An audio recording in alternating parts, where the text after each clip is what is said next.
Bueno, ahora nos team completo está aqui não, está de 3 anos que nós está fazendo aqui, nós está fazendo beach cleanup, com a parte de Suzuki Clean Ocean Project.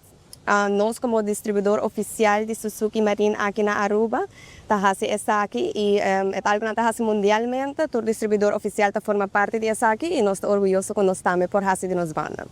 Agora nós temos um time completo de varadeiro marina que consiste de equipo de marina e boat yard, restaurante Fish House e nos boat store Deepwater Marine que é official distributor de Suzuki.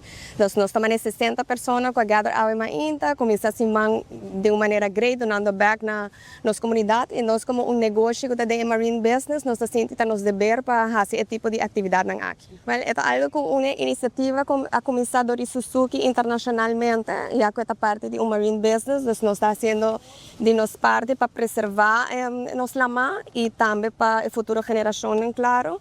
A nossa gente moral em Isla Mani Aruba, quando nós dependemos assim na roupa de turismo, é nos dever para fazer isso aqui e é uma iniciativa tremenda, é algo hasta que ela vai mais allá de beach cleanup. Suzuki também tem motor, que tem sistema de filtração que pique microplastics da lama.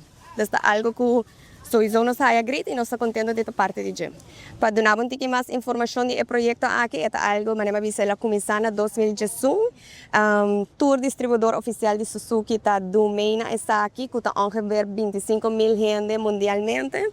E nós pique ongeveer de 20 para 25 ton de plástico fora de lama por ano. Esta é uma iniciativa tremenda. Nós estamos muito orgulhosos desta parte de gym. E nós queremos agradecer nosso time completo com a Lanta Trempang Rimonjaluna para nos fora bem fazer essa aqui.